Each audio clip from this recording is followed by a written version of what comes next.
జనగాం జిల్లా పాలకుర్తిలో సీఎం కేసీఆర్ పర్యటిస్తున్నారు. రాఘవాపురం గ్రామ సభలో పాల్గొన్నారు. గ్రామంలో అందరికీ డబుల్ బెడ్రూమ్ ఇళ్లను ఇస్తామన్నారు. ఎర్రవల్లి తరహాలో రాఘవాపురం అభివృద్ధి చెందాలని సీఎం ఆకాంక్షించారు. దయాకర్ రావు గారు హుషారునడని నాకు ఎరికే కానీ ఇంత హుషారునడని నేను అనుకోలే. ఈ ఊరు ఏదైతే ఉందో ఆదర్శ గ్రామము గంగదేవిపల్లిని మించి ఉన్నదని చెప్పిండు ఆయన. మించానంటే మీకు టైం పడుతుంది, పని బాగా చేయాలి. కాదు 2 నెలలు కాదు, ఇంకా బాగా కష్టం చేయాలి, పని చేయాలి. దానికి అటువంటి బాట మీరు పట్టింది కాబట్టి మీకు అందరికి కూడా నేను 2 చేతులు జోడించి నమస్కారం చేస్తా ఉన్నా. మీరు పట్టిన మార్గం మంచిది. ఇక్కడ ఈ గ్రామం ఇంకా ఫర్దరు మీ డెవలప్మెంట్ కోసం 30 ఇండ్లు శాంక్షన్ చేసినారు. ఇంకొక 30-32 ఇండ్లు డబుల్ బెడ్రూమ్ ఇస్తే మొత్తం అయితే అని చెప్పినారు. వాటిని ఈ రోజే ఇప్పుడే శాంక్షన్ చేస్తాం. అందరికి కూడా డబుల్ బెడ్రూమ్లు కట్టండి. అదే కాకుండా ఇంకో మంచి పని ఆగు ఈ నాయకత్వాల పంచాయతీ అది కాకుండా ఇంకో మంచి పని ఏం చేయాలంటే కుటుంబాలు ఆర్థికంగా స్వయం సమృద్ధి సాధించాలి. అందరు కూడా బాగుపడాలి. గంగదేవిపల్లి కావాలంటే మొట్టమొదటి గ్రామంలో తిట్టుకునుడు బంద్ చేయాలి. బంద్ చేసిండ్రా?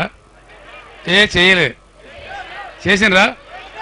తిట్టానంటే తిట్లకు తక్కువనే. ఇప్పుడు మొదలు పెడితే రేపటిదాకా తిట్టచ్చు. అట్లయితే పైకి రాము.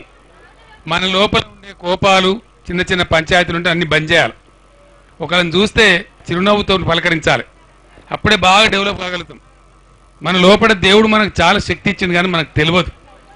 మనం సంఘటిత పడితే ఇప్పుడు ఏళ్ళతో కొడతాం, దెబ్బ తగులుతుందా? తలగది.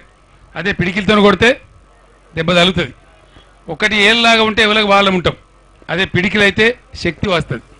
గ్రామం అంతా కూడా ఏం చెప్పినా ఒకటే మాట మీద ఉండి అద్భుతంగా ముందుకు పోతామంటే చాలా బాగా అభివృద్ధి చేసుకోవచ్చు. నేను మీకు మాట ఇస్తున్నా. ఈరోజు ఇలా బస్సులో వచ్చినా కానీ రేపు ఒక ఏడాది కరెక్ట్గా మళ్ళీ ఇదే దినంన నేను హెలికాప్టర్లో మళ్ళీ మీ ఊరికి వస్తాను. ఈ లోపల మీరు చేయాల్సింది ఏంటంటే ప్రతి ఇంటికి కూడా మనము పాడి పశువులు కొనుక్కుందాం. గవర్నమెంట్ నేను మంజూరు చేస్తాను. ఈ ఇల్లు ఆ ఇల్లు అని లేదు. మన దళిత బస్తీతో సహా ఊరందరూ కూడా ప్రతి ఇంటికి పాడి గేదెలు కొనిస్తారు మీ కలెక్టర్ గారు. అది కూడా మీ ఇష్టమునే కొనిస్తారు. మేము ఎక్కడో కొనుకొచ్చి మీకు ఇవ్వడం కాదు. మీరు ఏది కోరుకుంటే అది. మీకు ఆవు కావన్నా, బర్రె కావన్నా, దేశీ కావన్నా, జెర్సీ కావన్నా ఛాయిస్ మీదే. నేను ఎర్రవేలి అనే గ్రామంలో గజ్వేల్లో ఇచ్చినాం. వాళ్ళకు 275 బర్రెలు తెచ్చిస్తే 13 లక్షల లీటర్ల పాలం, 13 లక్షల రూపాయల వర్తు ఒక నెలకు పాలమ్ముతా ఉన్నారు.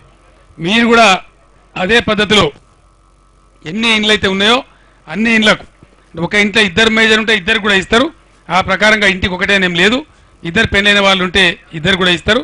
ఎన్నైనా సరే కొనిస్తారు. కాబట్టి అవి కూడా మీరు బాగా ఉపయోగం చేసుకోవాలి. ఈ గ్రామానికి ఖచ్చితంగా 1 కోటి రూపాయలు గ్రామం లోపల సీసీ రోడ్లకు కానీ దళిత బస్తీ నుంచి మొదలుకొని మొత్తం గ్రామం అంతా కూడా ప్రత్యేకమైన పనుల కోసం డెవలప్ చేయడానికి 1 కోటి రూపాయలు ప్రత్యేకంగా నా నిధి నుంచి నేను మంజూరు చేస్తా ఉన్నాను. దాన్ని కూడా మీరు బాగా ఉపయోగించుకోవాలని కోరుతా ఉన్నా. చిన్న గ్రామమైనా నేను వచ్చిన కారణం ఏంటంటే గంగదేవిపల్లి మార్గంలో ఒక ఐకమత్యంతో ఊరంతా యూనిట్గా ఉండి ముందుకు పోయే పని మీరు చేస్తున్నారు కాబట్టి అది గొప్ప పని. కాబట్టి మిమ్మల్ని కలిసి ఆనంద పెట్టి ఇంత ఉత్సాహపరచాలనే ఉద్దేశంతో ఇంత ఎండ ఉన్నా కూడా నేను ఇక్కడ రావడం జరిగింది. చాలా సంతోషం. మీరు చేసేది చాలా గొప్ప పని. మిమ్మల్ని చూసి చాలా గ్రామాలు నేర్చుకుంటాయి. ఒక దీపంతో ఇంకో దీపం వెలిగించినట్టుగా మంచి అనేది ఎక్కడ ఉన్నా 10 మంది నేర్చుకొని బాగుపడతారు. కాబట్టి ఆ మంచికి టార్చ్ బియరర్స్ లాగా, మార్గదర్శకుల్లాగా, కరదీపికల్లాగా బాల వికాస వారి సహకారంతో మీరు పనిచేస్తున్నారు. కాబట్టి అదే బాటలో ముందుకు పోయి గంగదేవిపల్లిని మించిన గ్రామంగా తయారు కావాలని చెప్పి కోరుకుంటూ నేను సెలవు